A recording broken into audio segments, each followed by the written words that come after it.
How long does it take you to get to the Nether when you start a new world? Personally, I avoid it early on. I'm just not brave enough to take it on without a bunch of gear. But what if we don't care about being able to survive it? What if the end goal of the world was just to get to the Nether? And then how fast could you get in? Well, that depends. When you spawn in a fresh world, you have no inventory and no bearing. You want there to be a ruined portal above sea level with no crying obsidian on a key block and a good enough chest to finish and light the portal. And you want it to be right in front of your face. Now that's pretty rare, so let's start by seeing what the ideal world would look like. People have been able to get to the Nether in less than 5 seconds using this seed. You spawn on a ruined portal, only missing 1 obsidian with a chest containing the last obsidian and a flame charge. So you enter the world, flick your mouse to the chest, loot the 2 items you need that are right next to each other by the way, and then you flick back to the portal, place the obsidian in the gap, and then immediately throw the flame charge. And then you're in the Nether.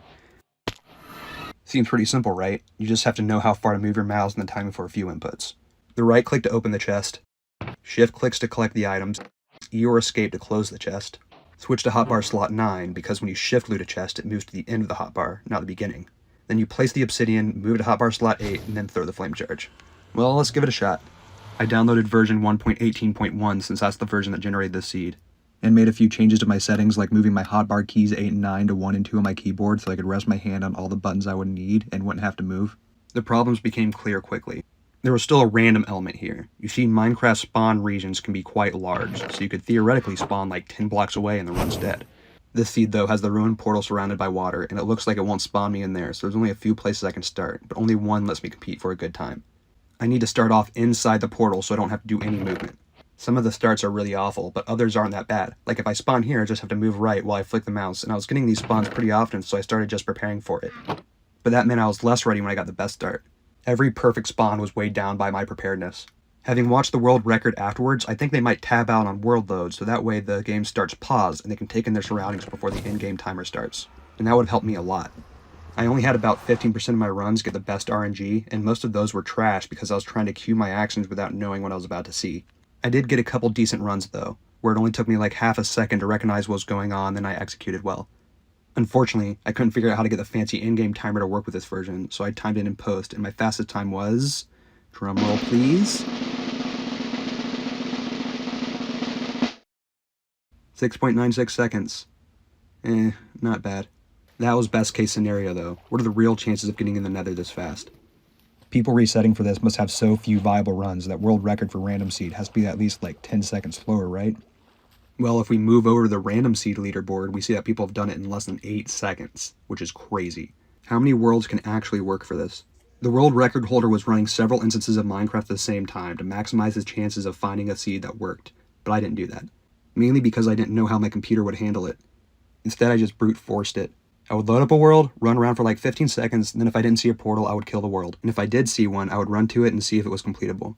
If I wanted a time that would actually compete, I would probably have to do tens of thousands of resets, so I'm just aiming for a sub 1 minute Nether. That would still be difficult though. I would see roughly 2 to 4 portals per 100 resets, but almost none of them were completable.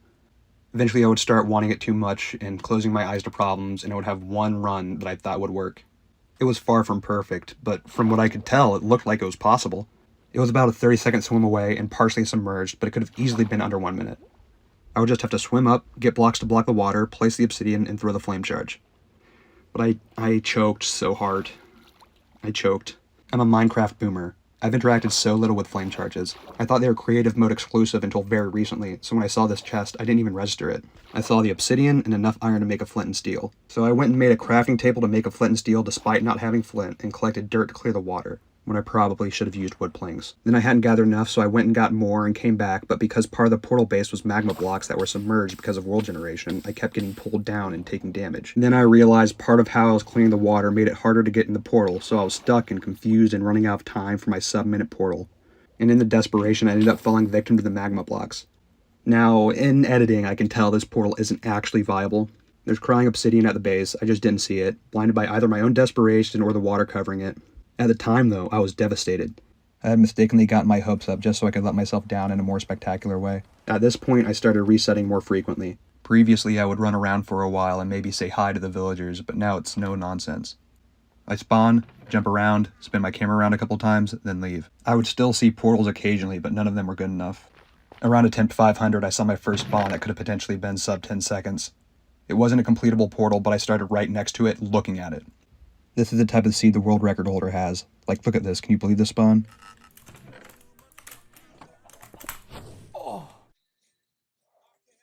Having to endlessly reset to get something like I had in the set seed category makes you realize just how amazing that seed was. This is world record for random seed, and it doesn't even spawn inside the portal like the set seed run does. Unrelated, but he seems so hype once he gets a good seed. I love the little sound of excitement at the end. I want to be that happy one day. Anyway, if it had worked, it would have been amazing. It didn't though, so I kept going, despite getting progressively more tired and frustrated. And eventually I would see something that would make it all worth it. Just on the edge of my screen, there was a portal, so I ran over to it. I almost missed it, it was so far away. No crying obsidian? Check. Enough in the chest to finish the portal? Check. My heart beating out of my chest? Check. There was only one problem. Remember how I said I'm a Minecraft boomer and my brain doesn't register flame charges?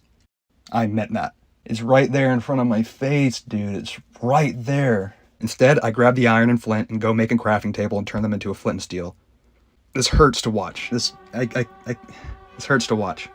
No matter though, after 657 resets, I found a portal and made it to the Nether in 55.442 seconds.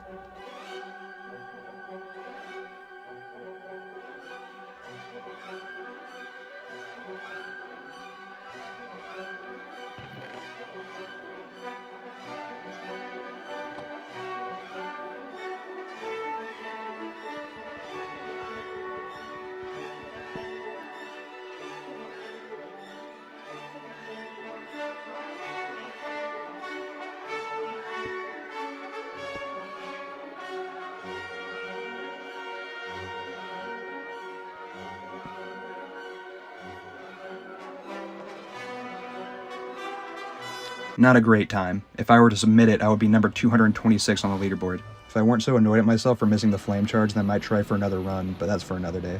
I do want to continue to optimize this at some point. Maybe try out the no structures category so I have to learn how to speed portal. But for now, I've hit my goal. I can get to the Nether in less than a minute. So thanks everybody for watching. This is my first video, so it's my only chance to say it. My analytics show that 0% of you are subscribed, so if you enjoyed, please hit that like button and bell for more. I'm sorry, but seriously, I am planning on making a good bit more Minecraft content. I already have a few videos I worked on concurrently with this one, so there's still a lot more to come. Also, leave any ideas you have in the comments. I've been loving this game and I want to try out more of it. Thanks again, and I'll see you next time. Bye. Bye. Bye.